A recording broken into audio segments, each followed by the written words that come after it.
So hello everybody, good morning and welcome back to the Hindu analysis. Fine. Today, as you know, the date is of course 28th of June, and we are starting with, as usual, the first page with the front page or the first page. So the most important thing here today is our Prime Minister has affirmed that we need what? India needs a uniform civil code, UCC.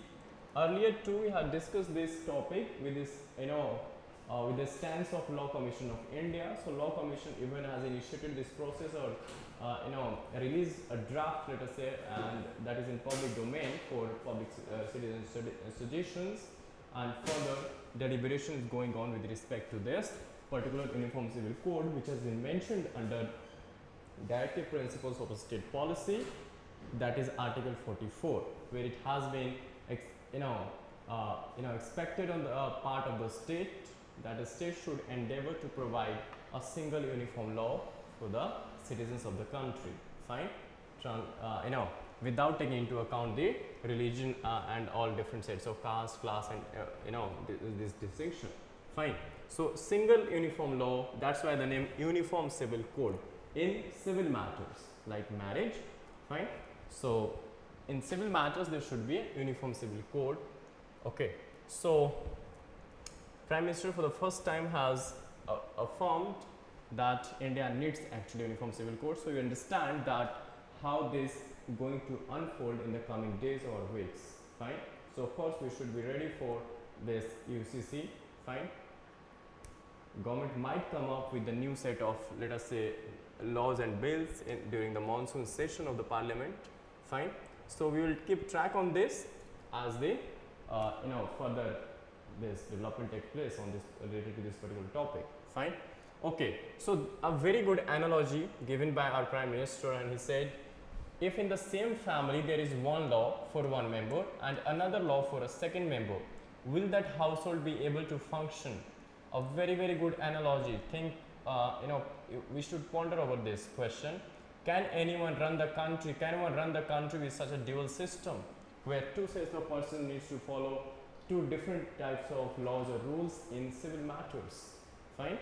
So of course it won't be possible to run country with such kind of dualism or dual system. Okay. So we will keep tap on this. Fine. As further developments take place, we will be further discussing the same. From here on, left and right, the most important topic on editorial page is related to US exceptions have helped in improving ties, that is between, we are talking about Indo-US relation from nuclear waiver to transfer of technology. So from nuclear to technology, written by Suhasini Heather, fine, one of the renowned authors. So we'll be discussing this topic in detail today. Okay. Further moving, government extends deadline for Aadhaar based payments. Aadhaar based payments for Manrega to August 21. So what happens basically, while making payments to the those who are beneficiaries or workers under Manrega. Fine, I hope all of you are aware about the Manrega program per se. It's a employment guarantee program, basically. Manrega, Mahatma Gandhi National Rural Employment Guarantee Act. Fine. So this act basically provides a stipulated guaranteed work for 100 days, especially in the rural areas. No Manrega there for the urban areas, remember this. Fine. So here the payment earlier used to be, let us say, made through intermediaries. So in that there was a chances of corruption. Let us say you are giving some person, let us say 1,000 rupees of wages, fine, under Manrega. So it might be that person end up with getting just 500, 600 or 700, not exactly the 1,000 rupees. So for that matter, what government did basically, so government come up with such plan that our Aadhaar card, basic identity card, would be linked with this Manrega Employment Guarantee Act, so that the payment would be transferred digitally, fine, or transaction will take place digitally to the and will go to the ultimate beneficiary instead of the the intermediaries or the middleman involved earlier. Fine. So this is a very good step. Direct benefit transfer kind of things we have. So this is another medium of making payments or paying wages to the beneficiaries via the Aadhaar based payment system, that is ABPS. Fine, it has been extended up to the linkages of Aadhaar and this with the Manrega has been extended up to 31st of August. Fine. So there is a data which we can use some in our GS and wherever we are writing this, anything related to this topic. So remember, almost 88% of the wage payment was made through ABBS. Fine. So till now 88% of the payment being routed through or made through ABPS, that is Aadhaar based payment system. Fine. So keep this much as news. This much is important from this one. Okay. So as usual, the local page, we can safely skip this. But of course, if you are living in Delhi, you must be aware of what's going on there at the local level, of course, as an aware citizen. Fine. Okay. Further moving to the states related pages, and here we have lots of politics only. Fine, you see politics and politics only. So you can safely move to the next pages. And finally, we have landed on the most important page, and that is of course editorial page of this newspaper, and we will be starting our discussion related to the Indo-US relation basically. Fine. So strategic highs, both the articles, these two, both are related to Indo-US relation only. So we'll be discussing both. Fine. Let us first start with the left one. So in order to get the idea that what exactly is the current, or you can say contemporary relation, where exactly the bilateral relation between India and US stands today. Fine. So this left side of this small article will give the idea about that. So it is a strategic high. So our relation is you can say at this contemporary stage it is high. You can say there has been a high in our bilateral relations between India and China. So India and the US have entered a new era of mutual trust and cooperation. Okay, so the just concluded state visit of Prime Minister Narendra Modi to the United States is undoubtedly a new gambit by both sides to propel their strategic cooperation. Gambit is gaining out of taking a step to gain something out of the current prevalent situation. Fine. Unprecedented level while staying short of turning treaty allies. Fine. So at this moment, our relation with US or bilateral relation between India and US has been at the unprecedented level or scale. Fine. The announcement for potential joint manufacture of General Electric Aerospace F414 engines in India by General Electric and Hindustan Aeronautics Limited HAL to power India's indigenous light combat aircraft Mk2 and the twin engine advanced medium combat aircraft Mk1 as well as. So these are the general agreements that took place between the two sets of government at the level of course government, but between the two private this of course one is General Electric and the other is of course PSU, that is Hindustan Aeronautics Limited, to make engines for our indigenous Mk2 aircrafts. Fine. Actually these are the LCA, that is light combat aircraft. Fine. Alongside that we have already discussed in detail MQ-9B armed unmanned aerial vehicle, UAV or drone, that we are going to actually procure from the US. Fine. And lot of other this defense related or this tech related, or you can say this military cooperation as well. So military cooperation between the two nations has been deepening in the recent past. India has bought from the US C-130 and C-17 Globemaster transport aircraft. You might have seen during the rescue operations as well, these aircrafts at the center of the rescue operations.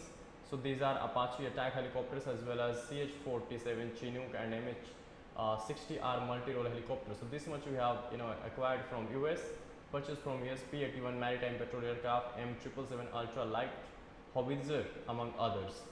So US has been aggressively pitching its fighter jets, the F-16 and F-A-18 for the Indian Air Force and the Indian Navy.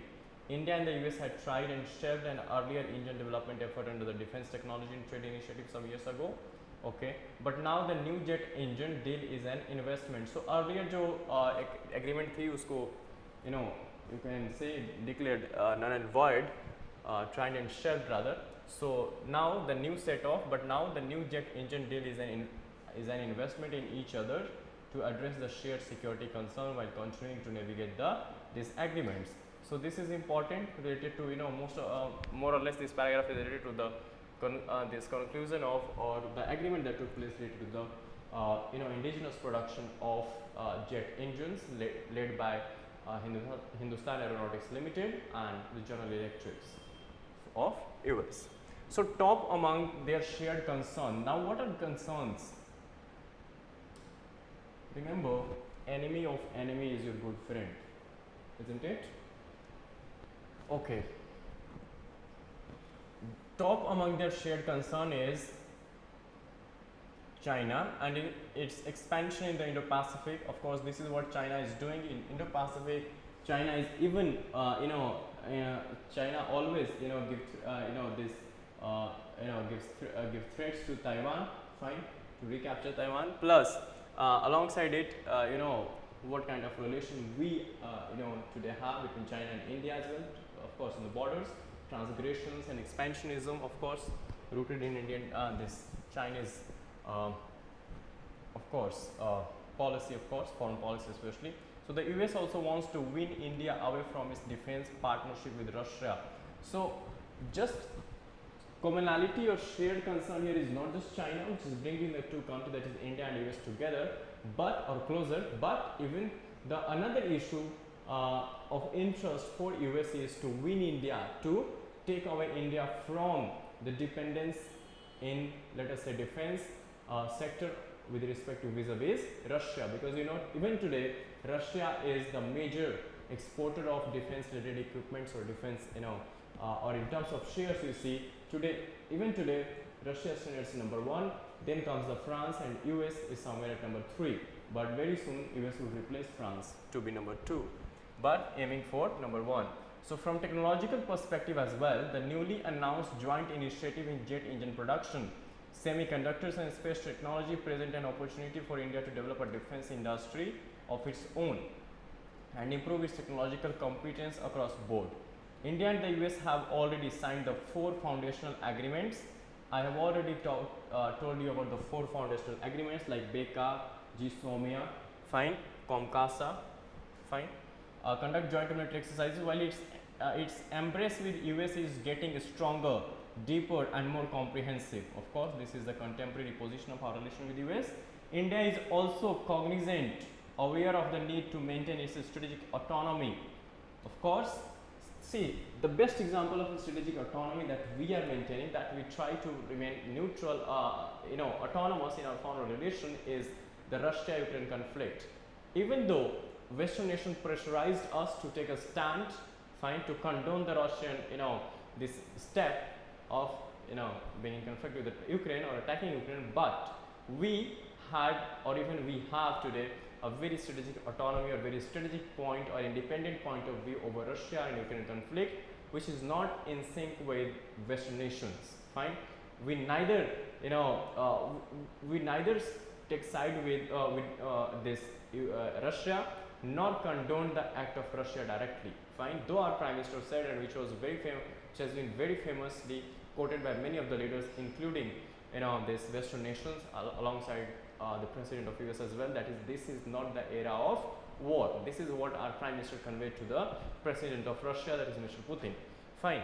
But taking into account all these things, still we are having our own independent foreign policy, of course, and that is, who is driving this foreign policy, one of the the best Democrats, the best foreign minister that we have today.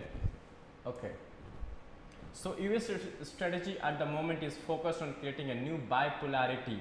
Bipolarity means 2 blocks or 2 sets of nations, 2 blocks basically, like Russia and like Soviet Union and US during the Cold War. So kind of 2 bipolarity, 2 types of poles basically, fine, which India is not comfortable with. Of course, we won't be liking to side with US in terms of bipolarity, because if something getting on like bipolarity, how the countries are getting it. See, on one side of the pole it's US, Western allies, of course US is Western allies, and on the other side of the pole we are having China, Russia, Pakistan, Iran. So this is how the bipolarity is unfolding today. Fine. And India, you know, along with this strategic to preserve its strategic autonomy and to take independent decisions, do not want to side with any of the to take any of the sides of this bipolar world, unfolding bipolar world to say. Fine. So that's why we want to, we won't be comfortable with such kind of things. So getting caught in the power rivalries of others is the last thing that India wants. This is what happens if two people are fighting. If you are getting caught in between, of course, this is the last thing you want to have with you, even at an individual level. Fine. Why to get involved unnecessarily? Fine. Let us keep good, relation with both of them. No, for our own, benefit. So good thing is that the US is increasingly aware of that concern. Yes. So good thing is US is aware, very much aware of our concern. Another example for this is, acknowledgement of our concern by US is the this imports of crude oil, petroleum, let us say products from Russia. Today, Russia has replaced Iraq to be the #1 exporter of this crude oil to India. Though Western nations alongside US protested and even tried to put sanction over India not to import petroleum products or the oil, especially crude oil, from Russia. Fine, but even though today Russia is the highest exporter of crude oil to India, you can see that how we are navigating our own foreign policy. Fine, and strategic autonomy to say. India's desire to protect its borders and sovereignty aligns with US interest. This is a new era of mutual trust between the two countries, and it should act as a force for stability in the region. Fine. So of course we have common point of concern. We have lots of areas where both of the countries can cooperate, and this is how this unprecedented scale of cooperation with the two countries has taken place or is evolving. Fine. So this was a very good piece of article. You can see smaller, but giving you in nutshell, giving you the clear-cut idea about the current state of India-US relation. Now focusing on the other side of this main article, the main editorial article today. So tracing the arc of American exceptionism for India. Focus on the word, tracing the arc of American exceptionism for India. Exceptionism. Giving exceptions to somebody, or giving, making something exceptional. Right? Okay, hold on this. We'll be, we'll be getting the idea, the way we will be, discussing the things one by one. So the growth of, first this is a backgrounder or the history, a very, very good insight. The growth of the relationship between India and the United States is often traced from its nadir 25 years ago. Nadir is something, you can say, worst moment in any relation, fine, or anything. This is the worst moment or worst phase of relation with respect to this article is concerned, this word. So traced from its nadir means 25 years ago, India's and US relation was one of the worst. Fine. When the US imposed sanctions against India and Pakistan after they tested their nuclear weapons in May 1998. Since then, the arc of the relationship between India and America has grown year on year, some years more than others. But since then, we progressed positively. Our relations grew out of that nadir phase of this 1998 this nuclear era, fine, nuclear weapons test that we undertook. So built by, and this relation over the time has been built by 5 American presidents alongside 3 Indian prime ministers. 5 American presidents mentioned here: Bill Clinton, George W. Bush, Barack Obama, Donald Trump, and Joe Biden, current. Atal Bihari Vajpayee, Manmohan Singh, and Narendra Modi, of course, prime ministers of India, over the first 2 decades of the 21st centuries. Fine. While the Clinton-Vajpayee era gave impetus to summit-level diplomacy, summit level means where the heads of the government basically meets. In the relationship, the Manmohan Bush and Manmohan Obama relationship highlighted nuclear diplomacy, and Modi Obama and Modi Trump worked on trade and military diplomacy. Fine. So this is how our relation between the two countries unfolded or evolved over the time during the presidency and prime ministerships or ownership of different prime ministers and respective presidents of US. After his visit to Washington in earlier this June, Mr. Modi's meetings with Mr. Biden during his state visit to Washington have led to the two nations forging ahead with technological diplomacy. So you can say we need to keep in mind, from here we can get a very good question in GS paper, especially India-US relation GS2, and you can see that earlier during Clinton-Vajpayee era, they gave the impetus to, or the preference or the topmost priority to the summit level diplomacy. So see that transition of diplomacy, diplomatic diplomacy level, or you can say the progress in diplomacy. First was summit level, then after that we had this relationship highlighted nuclear diplomacy. So first is summit level diplomacy, second is nuclear diplomacy, third thing is trade and military diplomacy, and fourth and final, the current one is technological diplomacy. Fine. So these are the four types majorly classified as the different categories of diplomacy here. So you can expect a question related to this as well. I mean the framing of question from these two paragraphs, including the unprecedented new promise of transfer of technology taught from the US as a result of the memorandum of understanding between what we have already discussed, General Electric and this HAL, that is Hindustan Aeronautics Limited, that is to produce fighter jet engines for the Indian Air Force. Fine, a technological agreement. For India, rapidly rising arc of ties has been seen in terms of shrugging off what Mr. Modi in 2016 called the hesitations of the history. Fine. So historically, when historically, even if you go back to the Cold War eras, we somewhere hesitated to move with US. Fine, in the bilateral relations, let us say. So this is what Mr. Modi, after coming to the power, shrugged off such kind of hesitation and therefore decided to move forward. Fine, as the time demands, taking into account the need of the hour, and of renouncing the government's Cold War muscle memory in India foreign policy towards the US. The more important arc, however, is the shift in the US belief in American exceptionalism. American exceptionalism. Fine, that is America first, or let us say everything means at the nucleus of everything, then would be America. To a more pragmatic era, so this is more pragmatic today, that is American exceptionism. Again from here you can get the GS question, that America has moved from American exceptionalism to a more pragmatic American what? Exceptionism. Critically analyze this statement, or to analyze this statement with respect to the Indo and US relations. This is how we get the question, current based. Context is current, of course. In other words, it is the US decision to make a series of exceptions specifically. So what exceptions US has granted to India? Fine.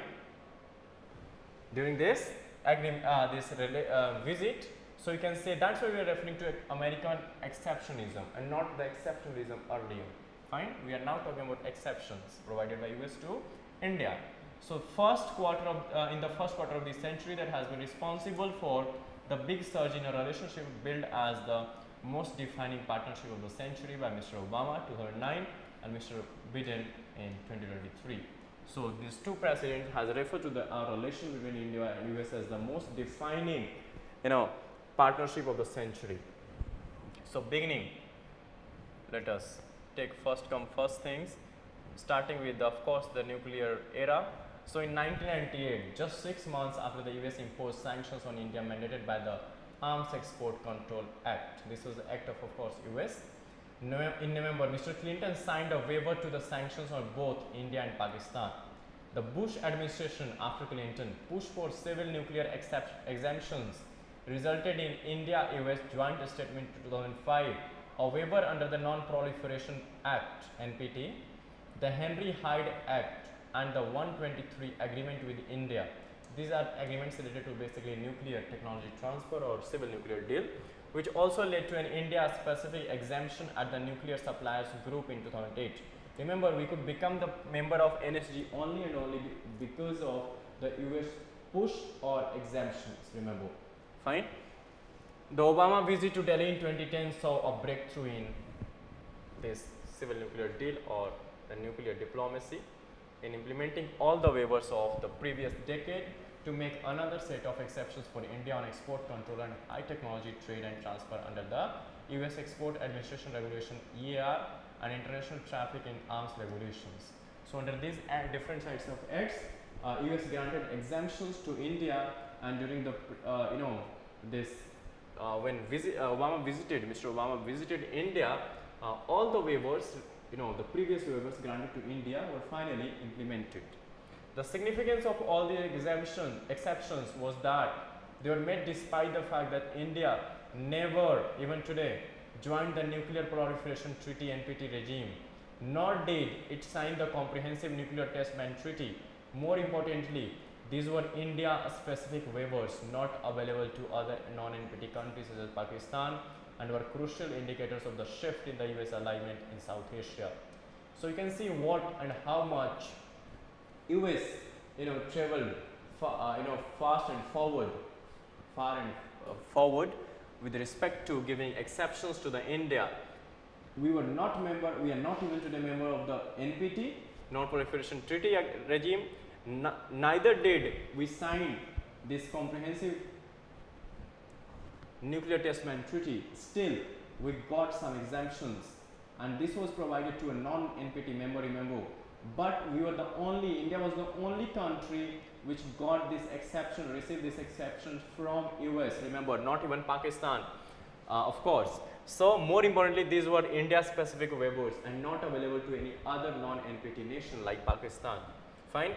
And these are of course the crucial indicators of the shift in US approach towards India.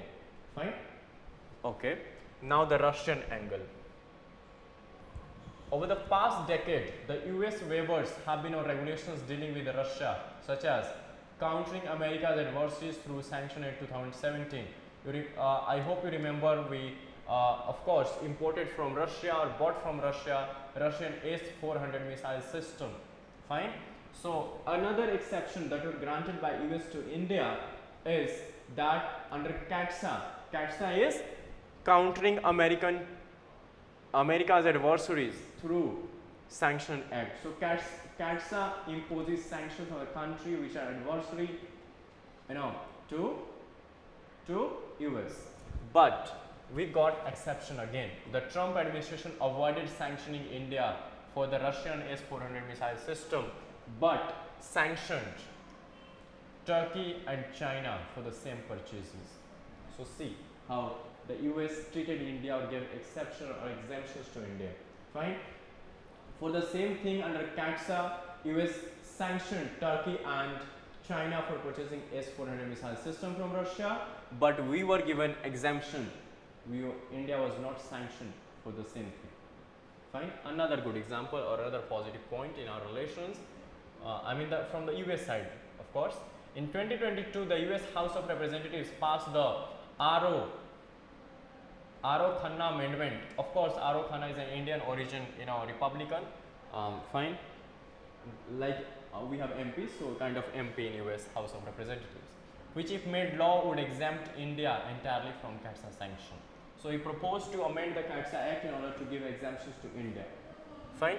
In the wake of the Russian war in Ukraine, the US has ruled out secondary sanction against India for its considerable oil imports or defense engagement from Russia. This is indeed an exception, given that Mr. Biden ordered sanctions in 2022 on even German entities for the Nord Stream 2 pipeline. So another example, that another set of exemptions that were granted to India is during, I've already told you, the oil imports from Russia. Today Russia is the largest exporter of crude oil to India. So again we were not sanctioned under for this act. This is indeed an exception, given that Mr. Biden ordered sanctions in 2022 on even German entities, not Germany, German entities for the Nord Stream 2 pipeline, which basically supplies natural gas from Russia to Germany, especially the Western nations. Fine. So even in 2022, Mr. Biden ordered for sanction on German entities importing natural gas from Russia through Nord Stream 2 pipeline. There are two pipelines in the, of course, Nord 1 and Nord 2. Fine. But India was given again exception. exemption, not being sanctioned for importing crude oil. So another example of exceptions. Finally, now the final exception. There are the International Religious Freedom Act exemptions the US has accorded India for the past 4 years. Despite repeated recommendations from the US Commission on International Religious Freedom to place India on a list of countries of particular concern, which includes China, Russia, Iran, Saudi Arabia, Pakistan and Myanmar, the State Department has not complied. State Department is, State Secretary is, State Department is like Ministry of External Affairs in US. State Secretary is like External Affairs Minister.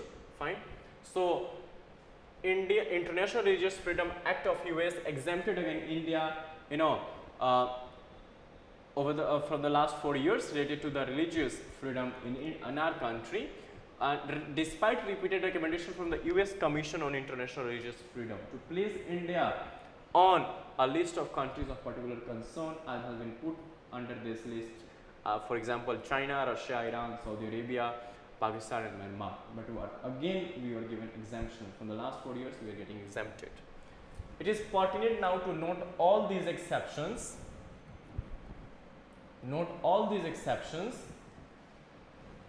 have been made for India despite its disapproval of ever becoming an ally or alliance partner, and in spite of its strong ties with US adversaries such as Russia and Iran. Fine. So this writer is saying that despite all of the though this much of sanction, these exceptions has been granted to India, despite consideration that we are not ally of US, we are neither the alliance, we neither have the military alliance or alliance partnership with the US today. Fine. But in spite of our stronger ties with US adversaries such as Russia and Iran. Fine. So you can consider this fact that how much US is giving exception or leverage to India. The exceptions have come without India accepting conditionalities on cutting ties with these adversaries, that is Russia and Iran. So these exceptions come amidst not cutting any kind of our ties with Russia or this Iran, withdrawing from groupings such as the Shanghai Cooperation Organization or BRICS that pose a challenge to the US-Europe world order, or of any commitments to join US military operations against them. So of course whatever has come, it has come on the Indian terms. Fine. We have not sacrificed something or compromised on any particular thing or important things or crucial or strategic things in order to get this kind of exceptions. No, we are playing on our own terms. Fine. And they have been granted even though very few commercial contracts have fructified for US companies. Nuclear power plants, fighter jets, weapons, and thus far many other. Now the final perspective. Why has the US institutionalized such a broad-based waiver policy for India over 2.5 decades? The first reason. So even you might be thinking, why so much of exception from US side? Though we are moving forward on our own terms, we have not shed this kind of, let us say, relations, or we've stopped importing, let us say, crude oil from Russia, one of the biggest adversaries of US. Despite all this, when India is not compromising on anything, fine, which could go in favor of US, despite all these things, why US is giving so much of exceptions or exemptions? Now the answer. The first reason is obviously the promise of ties with India, the world's most populous nation that has been an inclusive pluralistic democracy. Pluralistic is unity in diversity. Fine. That we have unity in spite of diversity on the basis of, let us say, linguistic, ethnicity, religions, and a number of things, caste, class and all. For most of its history as a republic with a record in non-proliferation. So our record has been, of course, exceptional in non-proliferation of nuclear, these arms. Where there are concerns on these issues, the US calculation is that expressing them is unproductive. In Mr. Obama's contentious interview to CNN last week, he said that the dealt with Chinese President Xi Jinping and Mr. Modi on Paris Climate Accord despite concerns on authoritarianism due to their size. Fine. So Mr. Obama said that he dealt with Chinese President and Mr. Modi, Indian Prime Minister, on Paris Climate Accord, that is COP21, December 2015, that took place in Paris, France, despite concerns on authoritarianism due to their size, sheer size. Second reason, there is India's attractiveness as an economic market and a military buyer. Third reason, there is India's geography in Asia and its boundary problems from Beijing that could make it a more dependable partner than European allies in providing a counter to China. This is the US perspective. Fourth, both Mr. Biden and Mr. Modi acknowledge that Indian American diaspora that has distinguished itself as a professional, law-abiding, prosperous and unproblematic community and is the biggest votary of better India-US ties. So fourth angle or reason is the presence of sheer size of diaspora in US. Now the paradoxically, so what is the paradox? The biggest challenges to this relationship untrammeled lie precisely in the mechanism used to strengthen it. The exceptions made for India, which can be reversed at any time. Former close partners of the US such as Pakistan, Egypt, Turkey, Saudi Arabia and even China today complain about the fickleness of American foreign policy towards them. So what is paradoxical situation is, even earlier US had the same kind of type of let us say scale of relation between with these sets of countries like Pakistan, Egypt, Turkey, even Saudi Arabia and China. Fine. But today all of these countries complain about the fickleness of American this foreign policy towards them. Fine. So the same could even happen with India. This is what apprehension is all about. The second, despite India's growth story, the relationship remains largely one directional on issues such as investment, hardware or technological transfer, and thus require the US to give and India to take more than the other way round. So this relation is more of give and take. US can give more, India can take more, rather than vice versa. At a timetable decided by the US. Fine. The GE, General Electric and HL, Hindustan Aeronautics deal, for example, took more than 13 years after the US had in principle cleared India's access to high-tech transports. The next big leaps in high-tech co-production, clean energy transition, semiconductor technology and artificial intelligence will also go on case-by-case basis at an unpredictable pace. So she is quoting one of the example that though US had in principle approved such kind of technology transfer that concluded in this very visit between General Electric and Hindustan Aeronautics Limited to produce fighter jet engines in India. This was in principle given approval 13 years back. Fine. So this is what she is saying, that give and take relation, US is giving lots of exemptions, but this would depend on the US timetable, that US would grant these exceptions or exemptions according to its own timetable or its own time path. The geopolitical context of ties driven by a desire to counter China or rein in Russia is also essentially an American construct, not one followed by India. Of course, India doesn't believe in countering either of the two. Fine.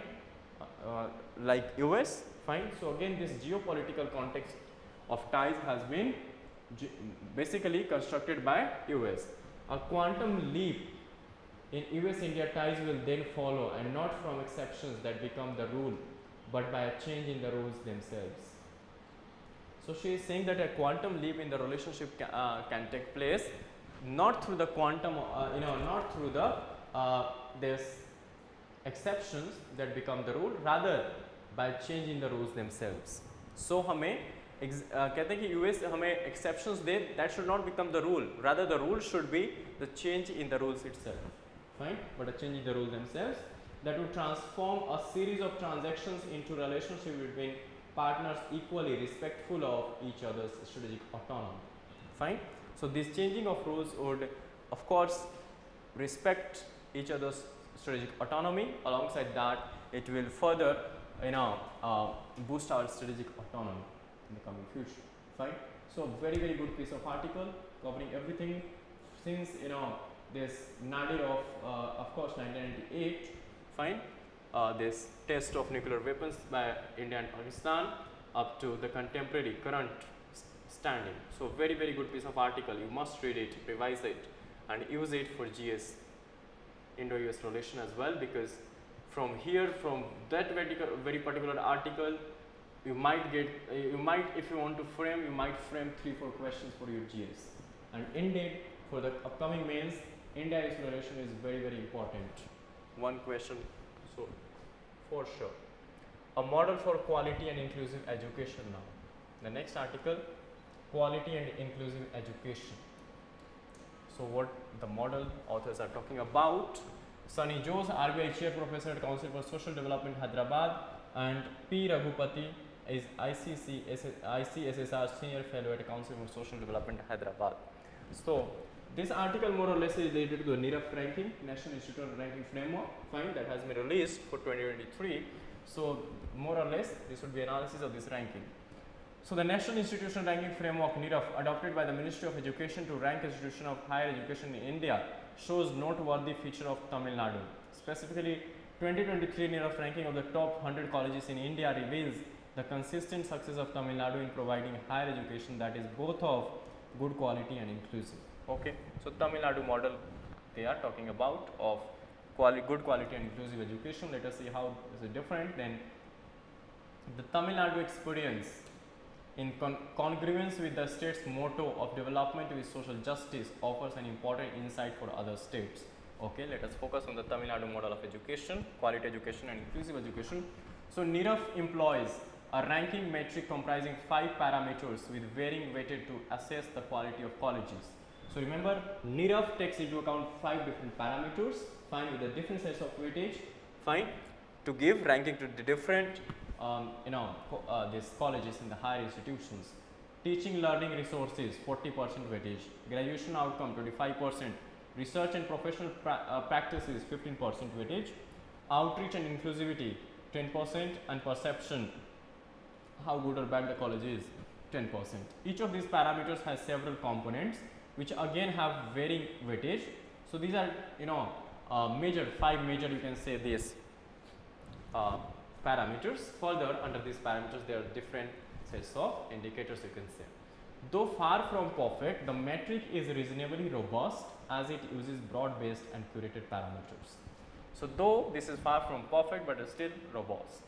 The number of colleges participating in the NIRF ranking has grown from 535 in 2017 to 1659 in 2020 and 2746 in 2023. This is 5-fold increase. Fine, notwithstanding the participating colleges constitute only a paltry proportion of the actual number of colleges in India, of course. So we have more than 50,000 plus colleges, but see the participation just 2746, not even 10%. Since NIRF ranking has already gained wide traction and credibility, it is likely that many good quality colleges participate in the exercise. A place in the top 100 would bring them repute and increase demand for admissions. On the contrary, the non-participating colleges are likely to be poor in quality and seriously lacking in most of the parameters of the ranking metric. Of course, this is a both good and bad sides of this ranking, that those colleges who are participating, of course, would get repute, there will be greater demand for admissions in such colleges, and those who are not coming up with not participating in this kind of rankings, of course, would be labeled as having the poor quality, let us say, education and all. So of course, lesser demand on their for admissions in those sets of colleges. Therefore, it is reasonable to assume that many good quality colleges participate in the ranking. Okay. Share of colleges. Of the top 100 NIRF ranking colleges, fine. Now state wise share की बात कर रहे हैं. Colleges in 2023, Tamil Nadu has the largest number of colleges, 35. Delhi 32 comes next, followed by Kerala 14, West Bengal 8. These 4 states collectively contribute to 89% of the top 100 colleges, you can see, which speaks volumes about other regions. Biggest states such as Uttar Pradesh, Bihar, Madhya Pradesh, Rajasthan and Odisha do not have a single college in the top 100. Even the share of other southern states is abysmal. very low. Karnataka has 2 colleges, Telangana has 1, Andhra none. The share of Tamil Nadu 35% is more than double the combined share of the other 4 southern states. Another good insight. Is the stellar performance of the Tamil Nadu consistent or sporadic? So it is a consistent one or sporadic? Means temporary at a different point of time. The NIRF ranking of colleges since 2017 reveals that Tamil Nadu has been consistent as the lead contribution of top ranking colleges in India. Even if we confine the focus to the last of 5 years, when the numbers of colleges participating in the NIRF ranking grew rapidly, Tamil Nadu retained its top position with the exception of 2022. So you can see from the 2017 up till 2023, for the last 6 years, Tamil Nadu is consistently outshining, fine, holding the top position, fine, with exception in 2022, fine. So in the last 6 years, last 5 years, Tamil Nadu is at the top, when Delhi was on a par with the Tamil Nadu in 2022. Though the larger pattern of 4 states, Tamil Nadu, Delhi, Kerala and West Bengal, holding the larger chunk of top colleges has remained for all the years, there have been variations in the share of the rest of the states in some years. For instance, Andhra Pradesh had 1 top college in both 2022 and 21 in the ranking, whereas Karnataka's share went up to 3 in 2021. Barring Gujarat and Maharashtra, the big states hardly had representation in most years. So apart from Gujarat and Maharashtra, there were hardly any representation, or you can say the fair, the colleges, there are any colleges in top 100 from the bigger states, fine. Now concentrated or dispersed. Is the performance of Tamil Nadu is congruence with its motto? So what is the motto of this? Of course, Tamil Nadu. Development with social justice. Specifically, are the top ranked colleges largely confined to Chennai, thereby catering primarily to the urban elites and advantaged social groups, or are they dispersed and catering to the rural and socially disadvantaged group? So this very good piece of article, not just talking all good things about Tamil Nadu, right? But it is a very critical analysis that whether this has been concentrated, that out of the 35 colleges, they all have been concentrated in just Chennai, or they have urban elitism, fine, or they have been dispersed across the Tamil Nadu, fine, whether even they come from the rural areas or not, or from socially disadvantaged groups catering to these sets of groups or not. So it's a very good analysis, fine. So Chennai accounts for only 9 out of 35, that is 26% colleges. See, Coimbatore with an equal share of 26% or 9 colleges competes with Chennai quite consistently. Tiruchirappalli with 5 colleges, 14% is next. The remaining 12 out of 35 colleges were widely spread across 11 places. So very good dispersion as well, inclusive development, that's why. This broad pattern was seen in other years too. The largest beneficiaries from Chennai, Coimbatore and Tiruchirappalli are likely to be urban dwellers, of course. Yet, it is also likely that the top ranked 23 colleges from these 3 cities, which belong to the 3 different regions, might be equally serving the poor and disadvantaged social group, both from these regions as well as those contiguous to them. Means not just these particular regions, like it is Chennai, but the areas or the regions around Chennai as well, fine. Okay, so this is because Tamil Nadu not only has one of the highest reservation quotas, okay, so this is because Tamil Nadu not only has one of the highest reservation quotas, but also has been quite effective in its implementation of the reservation policy, you see. Additionally, since more than 1/3 of the top ranked colleges are dispersed across places, they not only cater largely to the rural and underserved areas, but also provide an opportunity for quality education for students from poor and disadvantaged social groups who do not have the economic resource and social network to study in the colleges from Chennai. So they are saying that these, the top colleges of Tamil Nadu is not just been concentrated in Chennai or they are urban elites, but they are dispersed across the 11 different, cities or the, across Tamil Nadu, fine. And they are catering not just to the elites, but also to the rural areas, to the disadvantaged and the poor class, fine. Coimbatore and Tiruchirappalli, thus the colleges based out of Chennai in general and other districts in particular promote both quality and inclusive inclusion and thereby contribute to the goal of development with social justice. Here too, Tamil Nadu experience is consistent over the years. Fine. So consistency is the hallmark of Tamil Nadu's top rank, being in the top rank all in the last 5 years. The only other state which comes somewhat close is Kerala. So 2 states from south.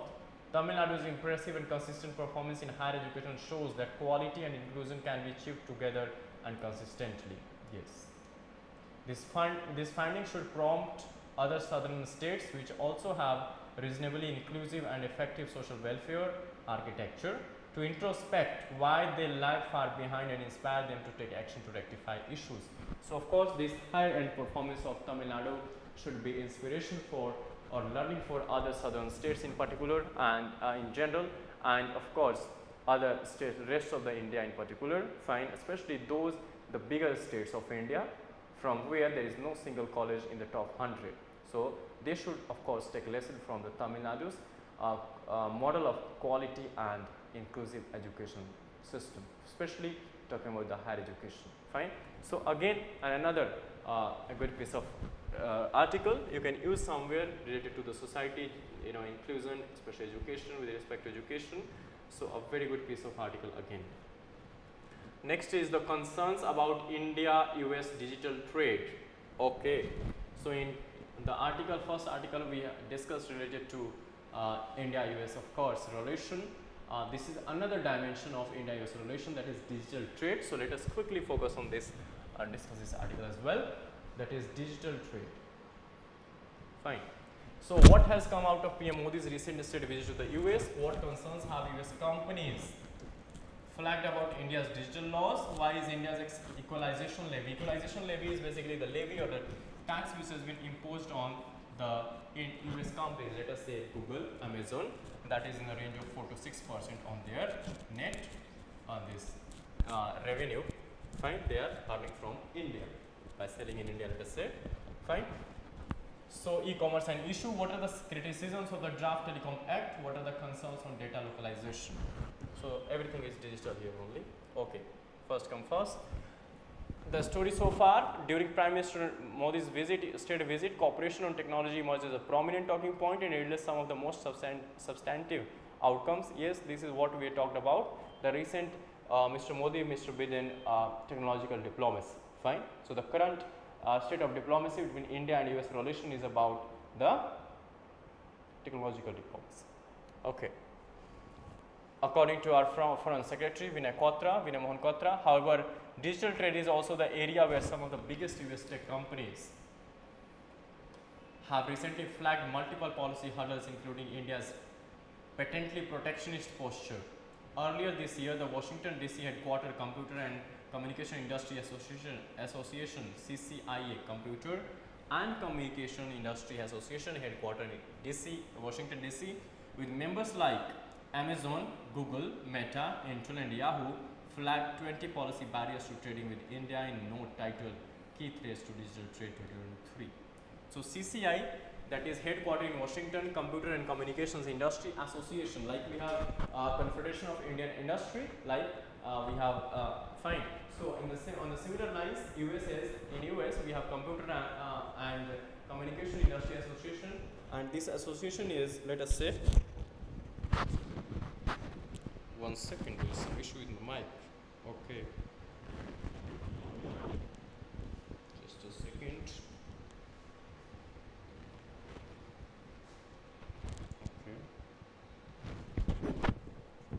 Okay. Okay, just a second.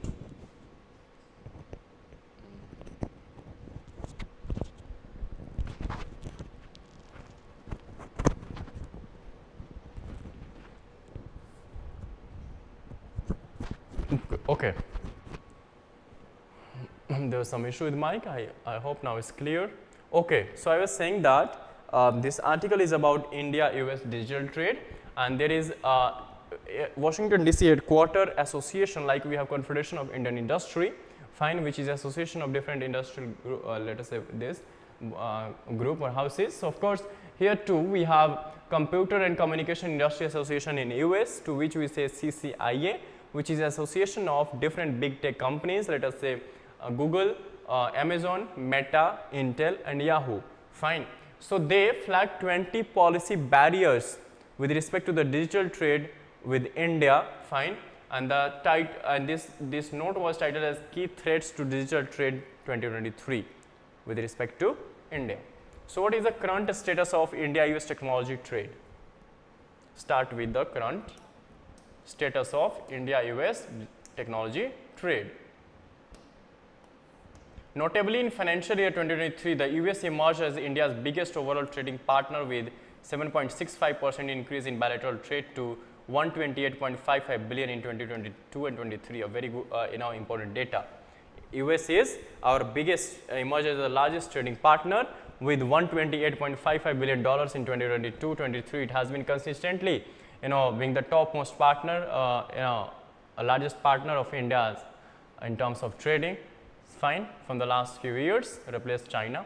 However, digital or technology services did not emerge as one of the sectors at the forefront of this bilateral trade. The CCI points out in its report that despite the strength of the US digital services export sector and enormous growth potential of the online services market in India, the US ran a 27 billion deficit in trade in digital services with India in 2020. So despite of digital might of the US companies, India, the US, you can say, registered $27 billion of deficit with respect to the digital trade in the year 2020. Fine. This was this is said by the CCIA, the association we discussed above of the big tech companies. In the recent past, however, the two countries have been ramping up their tech partnership through moves like the Initiative on Critical and Emerging Technology (ICET) announced by President Joe Biden and Prime Minister Modi last year. Additionally, under the ICET, India and the US also established a strategic trade dialogue with a focus on addressing regulatory barriers and aligning export controls for smoother trade and deeper cooperation in critical areas. As the name suggests,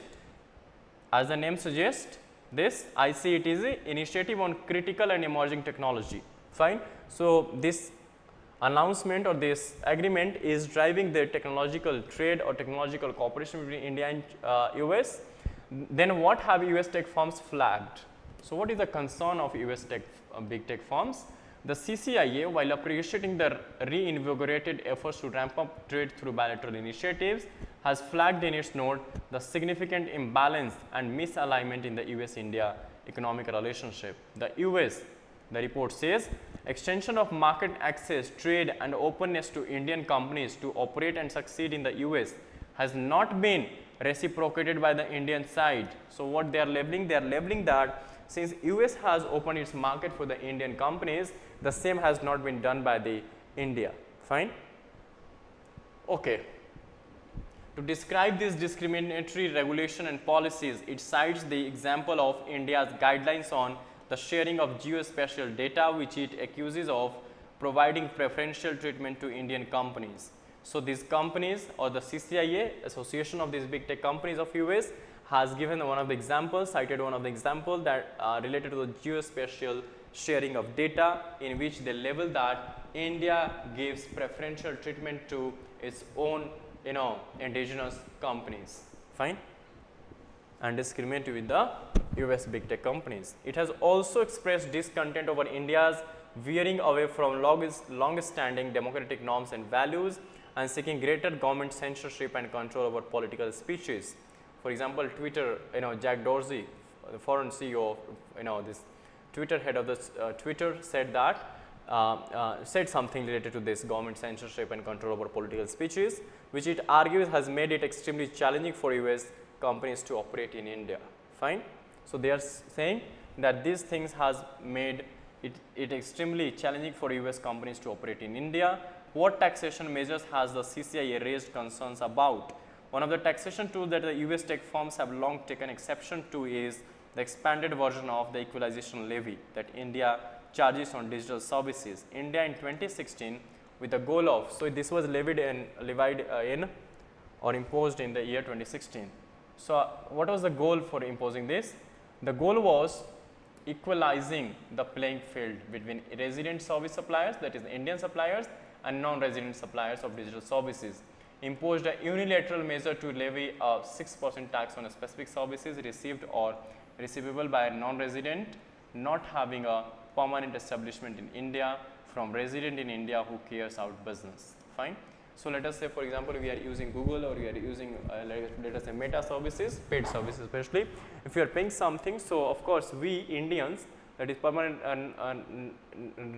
permanent resident of our country, of India, paying something to a non-resident company, fine, because this is a US company, foreign company.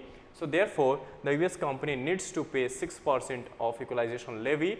Equalization said it is labeled as equalization because it is equalizing the level playing field between both Indian companies and the US companies. That is why it is named as equalization levy, fine.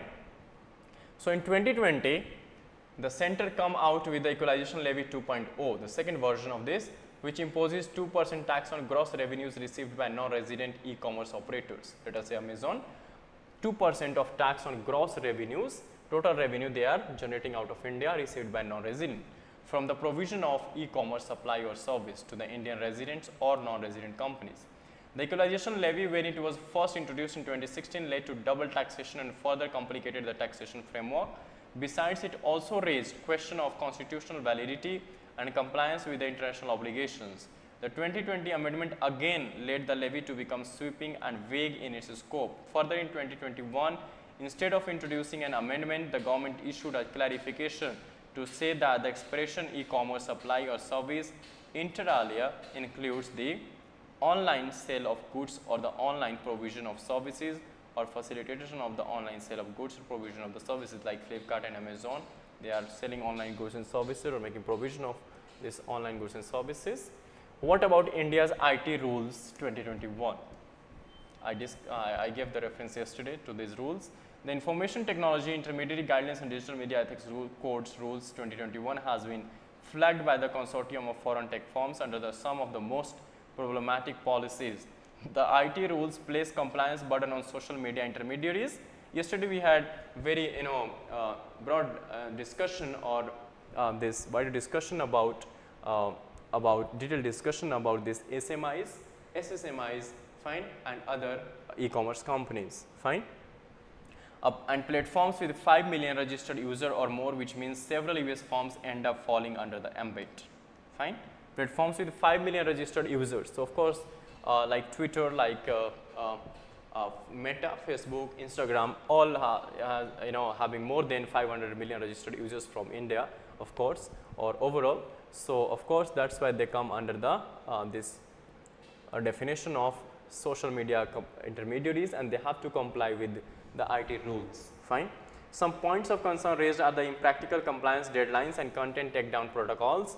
The IT rules require intermediaries.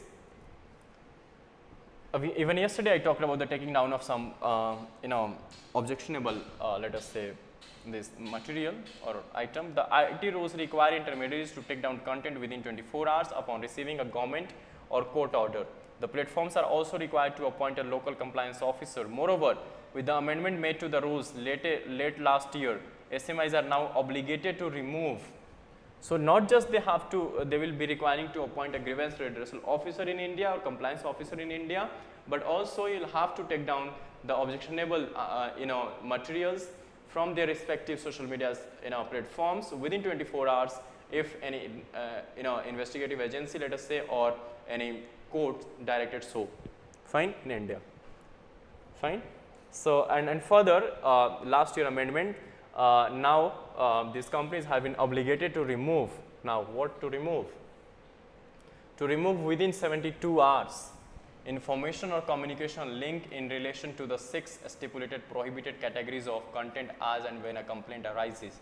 So, there are 6 stipulated categories of stipulated prohibited categories of content where they would be requiring to take down the information within 72 hours.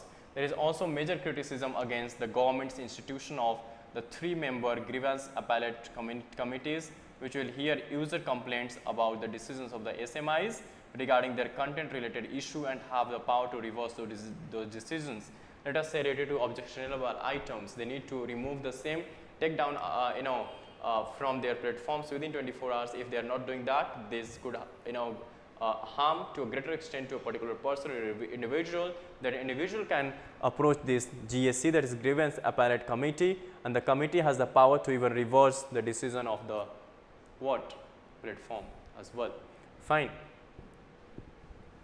Okay. So this is again they have labeled, these companies have labeled to be quite restrictive.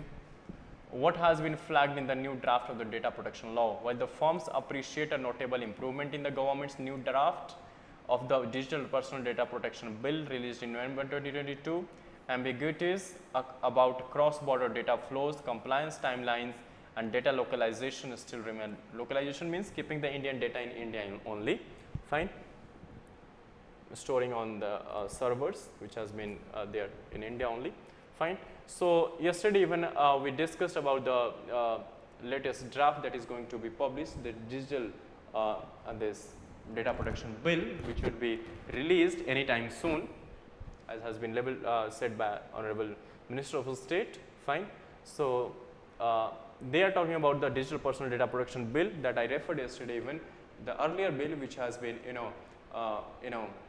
you can say not introduced but not taken forward further, but now the new set of altogether new framework, new set of bill encompassing, taking into account different sets of concerns and issues will be further in the public domain in just next 2-3 days. Okay, so India with more than 759 million, see the definition is of more than 5 million registered users, and here in India we have 759 million active internet users, that is 75.9 what crore. Okay, more than 50% of its population is a gold mine for data. Yes, so this much of population on internet is like a gold mine for data. Think once about the data of this 75.9 means almost 76 crores of Indians who are using these platforms. How much revenue they can generate for these companies. Fine. The country is also planning. So what's wrong if we are coming up with a bill or acts to protect the data of our citizens, or if our citizens giving data or using, if you are using as a platform data of this or gold mining the data of our citizens and minting lots of money or generating revenue, of course you are liable to pay a certain percentage of this equalization levy. The country is also planning to become a hub for data processing, wanting to host data centers and cloud service providers. This means that India's policy on the flow of data across borders will impact the same on global level as was seen with the European Union's landmark General Data Protection Regulation GDPR. Okay. While there are various arguments in favor of data localization requirements by the governments, such requirements also tend to significantly increase operating costs of the companies and can be seen as a discriminatory by foreign companies. Indeed, these measures would increase the cost of business, but I think with respect to the revenue they are generating, the data they are mining, fine, from Indian users, of course, is of course anywhere they would be in profits only. Fine. Foreign tech companies like Meta or Amazon operating in India find it convenient to store their data, say in the US or wherever they have their servers. This means that such data has to leave Indian borders. The new draft has only one line about cross-border data flows. Section 17 of the Act says that, remember we are talking about the November 2022 bill which has been shelved almost, not the upcoming draft. Section 17 of the Act says that cross-border flow of data will only be allowed for a list of countries notified by the center. On what basis will these countries be notified and what will the terms for such transfers be is not mentioned in the draft. Industry experts wonder whether whitelisting some countries for allowing data transfers and blacklisting others, like our adversaries, would mean that other countries are automatically blacklisted. Of course, the CCIA argues that instead of taking this opaque approach, the law could be strengthened by proactively supporting cross-border data flows through certifications, standard contractual clauses and binding corporate rules. This is what they are generally batting for. So what have firms said about the telecom bill? The CCIA contends that the draft telecommunication bill 2022 has a sweeping regulatory ambit in that it would redefine telecommunication services to include a wide range of internet enabled services that bear little resemblance to the telephony and broadband services previously governed by this regulatory regime. So they are apprehensive about this. For example, WhatsApp, so they are saying that more or less this telecommunication bill used to govern previously telephony and broadband services, but now it might even govern the WhatsApp calls, fine, WhatsApp calling and all. So they are quite apprehensive about that. The current draft of the bill puts both telecom service provider TSPs and over the top OTT communication service under the definition of telecommunication services. OTT communication services include messaging platforms such as WhatsApp, Telegram, Signal, Google Meet, etc. These are OTT platforms, communication platforms especially, which use the network infrastructure of TSPs, that is telecom service providers like Airtel and Jio, to provide features that compete with telecommunication services such as voice calls and SMS services.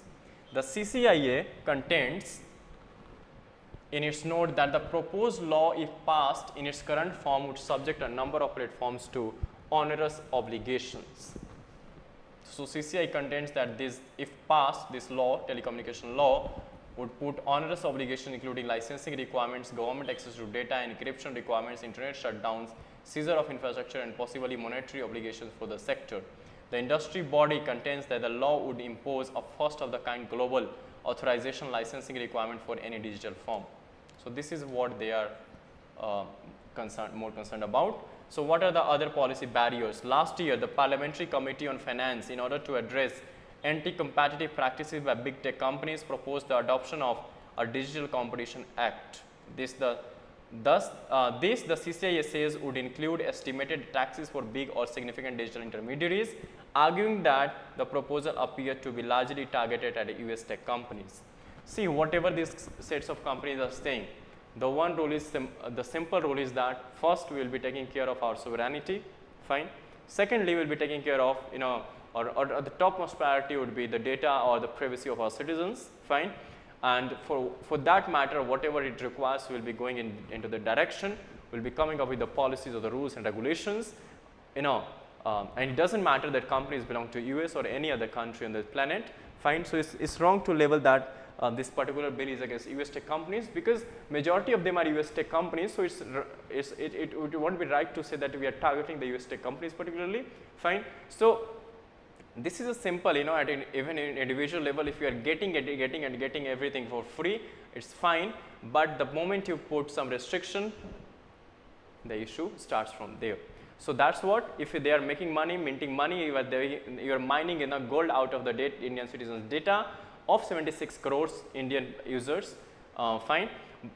Up till this, fine, but the moment we impose any kind of taxes, the moment we talk about any kind of regulations, we are coming up with the rules and laws and acts, then the issue starts, the problem starts from here, fine. So of course, we cannot do anything as a country, we need to take care of our citizens first, fine, then the companies, of course. We are not against the business, we are even making ease of doing business. We are making, the business easier for the companies to do in India, but of course, the citizens are our topmost priority. So that's it. A very good, another this article got, we discussed in this particular article the issue about the whole issue revolving around digital trade between India and US. Another good article. Now, sedition law must to retain India's integrity. This has been said by Justice Ritu Raj Awasthi, who is the current Law Commission chairman. So he is saying that sedition law that has been postponed by or is under suspension by the Honorable Supreme Court must to retain India's integrity. So India की integrity को बनाए रखने के लिए, संप्रभुता को बनाए रखने के लिए, fine, in order to preserve the unity and integrity of India, sedition law must. What he is saying, UAPA, the famously UPA and NSA operates in different fields and does not cover the offense of sedition. Therefore, specific law on sedition need to be there. Fine. So this is what he is saying. Of course, sedition, covered under section 124 of the CRPC, of course. So IPC, sorry, not CRPC, section 124 of the IPC. And current chairperson, that is, this is the 22nd Law Commission. Fine. And he is the 22nd Law Commission's chairman. Fine. So keep in mind this much thing. So it is he is batting for, you can say, retaining the sedition law, that is section 124A of IPC. Okay, moving forward. So, registration of birth, death by Aadhaar authentication allowed. So, RGI, that is the Registrar General of India, which undertakes of course the census of India, has allowed this registration of birth and death by Aadhaar authentication. Fine, birth certificate, death certificate and all. Okay. Prime Minister's speech for UPSC is on same lines as Centre's affidavit in Supreme Court. Fine. So, what affidavit has been filed? The founders of the Constitution had expected that the state shall endeavour to secure a UCC. Till date, no action has been taken in this regard. Even the Supreme Court order, see what Supreme Court order said, that it means Supreme Court is even on on the similar lines as the our Prime Minister affirmed yesterday. Fine. So, of course, more or less you see that before general election 2024, UCC would be there in India. So, we will be keeping tab on this as well. Okay. Now, what opposition parties are saying, of course, everybody has right to keep their point of view or their view on this related to UCC. Fine. Okay. So, somehow we see tomato price rise. So, opposition blames centre's policies for tomato price rise. Fine. Government cites the delay in rains for the hike, says prices will be brought down soon. It is a temporary phenomena as this happens every year, says this consumer. Of course, top prices, tomato, onion and potato prices, you see major hike for some time period, transient temporarily. Fine, and this current hike in the tomato prices is due to the delay in rains. Fine, in this of course in the major tomato producing regions. Fine. Okay. So, what next? What's more important? Let us scroll to the 23 Vande Bharat trains on tracks, but they fail to live up to the promise of speed. So, see, while they are designed to run at a speed of 110 km per hour to 130 km per hour, the average running speed ranges between 63 km per hour to 96 km per hour. Means even they are not touching their lower side, that is 110 km per hour running speed. So, this has been the downside of this Vande Bharat trains, though we have already this already 23 Vande Bharat Express trains are running or are on tracks. Now, what news from the world? Okay, so more or less of politics.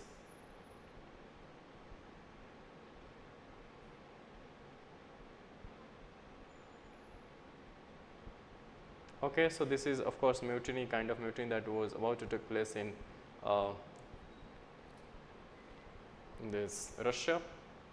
Now the things has been normalized.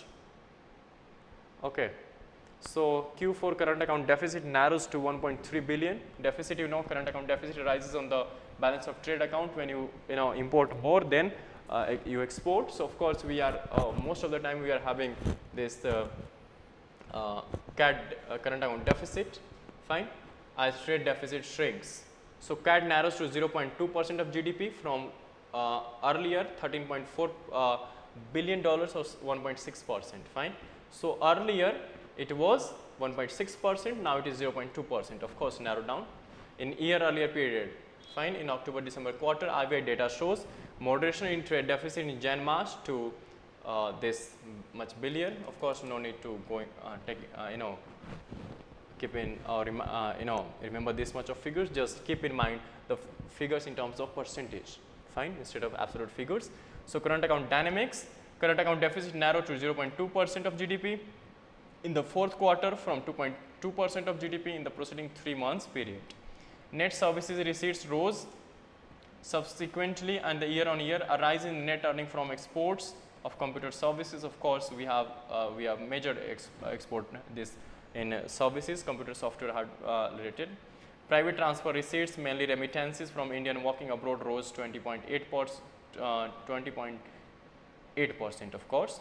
And for financial year 2023, CAD widened to 2% of GDP from 1.2% in financial year 2022. So you can see CAD widened to 2% for the financial year 2023. This narrowing down of 0.2% is the first quarter of January to March for 2023, remember, fine.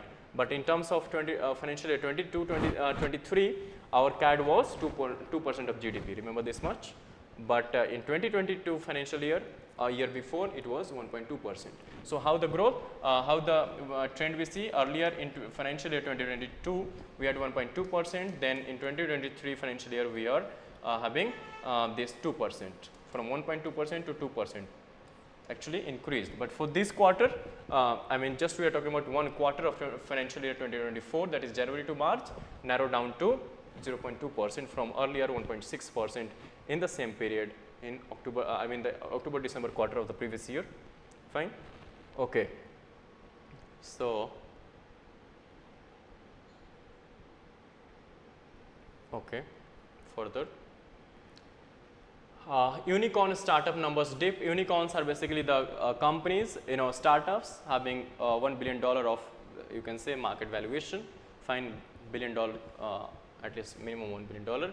So it is important to focus on this data. Unicorn startup numbers dip, said by Iran.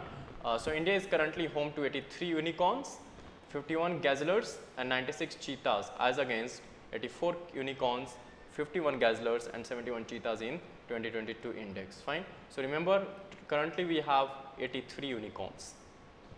Gazellers stay put. The number of gazellers remains the same. Okay. Just keep in mind. So what are these differences of this?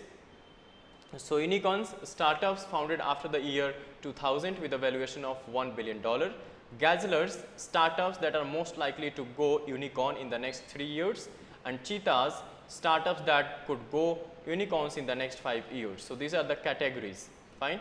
You can keep in mind this thing. You can see how it's very easy to frame MCQ. This preliminary question for prelims exam, especially based on this categorization, like unicorns definition would be there. You might be asked to match, or completed statement can be there.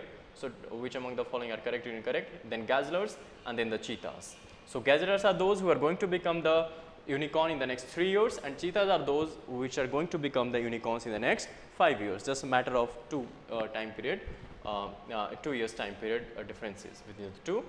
Fine. So just keep in mind this much.